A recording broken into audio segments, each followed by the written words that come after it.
I'm going to hand it over to Secretary Kennedy. The great people behind me will give remarks, and then we'll get into Q&A for the officials that are here on this specific topic. They will leave because they're all very busy people, and then I will open it up to Q&A with the rest of you on the rest of the news in the world. So thank you, and we'll start with Secretary Kennedy. Thank you, Caroline. Thank you. Today marks a decisive change in federal nutrition policy, made possible by President Trump's leadership and the work of MAHA moms and public health advocates who demanded reform. Today, in accordance with President Trump's directive, Brooke and I will release the Dietary Guidelines for Americans 2025 to 2030, the most significant reset of federal nutrition policy in history. These guidelines replace corporate-driven assumptions with common-sense goals and gold standard scientific integrity. These new guidelines will revolutionize our nation's food culture and make America healthy again. For decades, Americans have grown sicker while healthcare costs have soared. The reason is clear. The hard truth is that our government has been lying to us to protect corporate profit-taking, telling us that these food-like substances were beneficial to public health.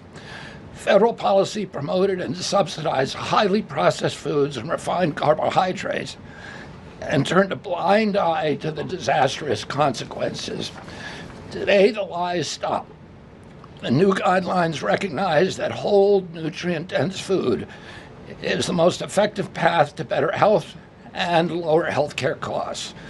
Protein and healthy fats are essential and were wrongly discouraged in prior dietary guidelines. We are ending the war on saturated fats.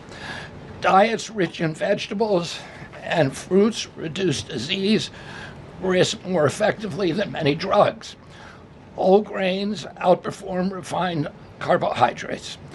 Added sugars, especially sugar-sweetened beverages, drive metabolic disease, and today our government declares war on added sugar. Highly processed foods loaded with additives, added sugar, and excess salt damage health and should be avoided. As Secretary of Health and Human Services, my message is clear: eat real food. Nothing matters more for healthcare outcomes, economic productivity, military readiness, and fiscal stability. The dietary guidelines shape dozens of federal feeding programs, including Head Start. These standards affect 45 million school lunches every day, meals for 1.3 million active duty service members, and food served to 9 million veterans in VA hospitals. Today begins the work of aligning those programs with affordable, whole, nutrient-dense food. Implementation requires coordination across the government. I'm working with many of my fellow cabinet secretaries to deliver results.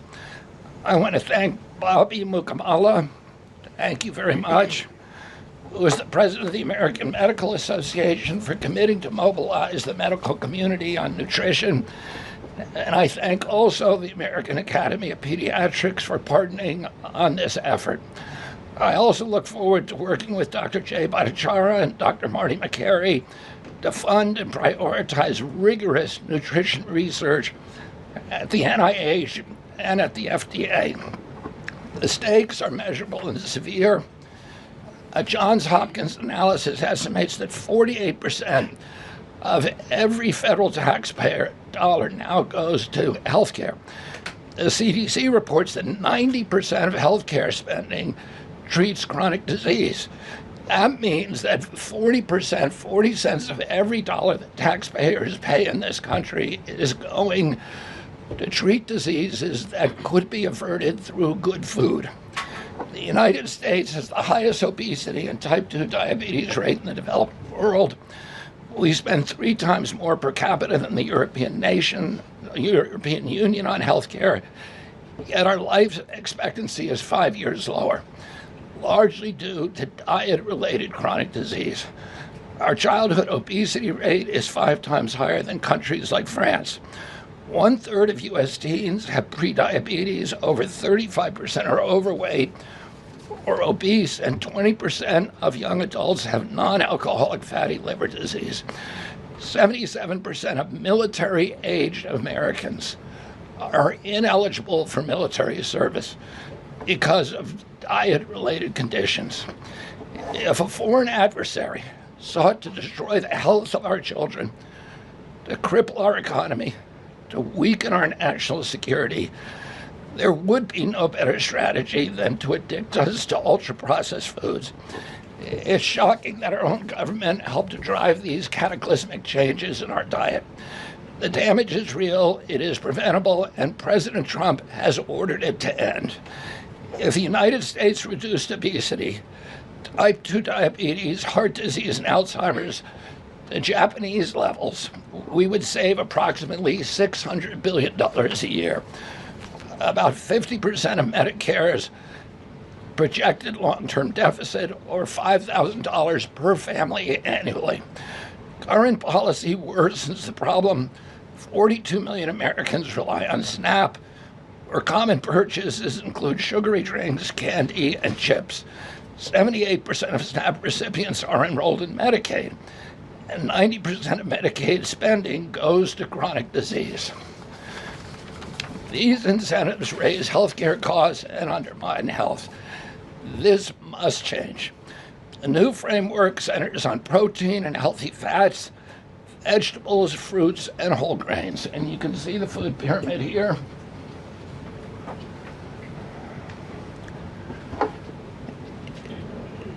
It's upside down, a lot of you will say.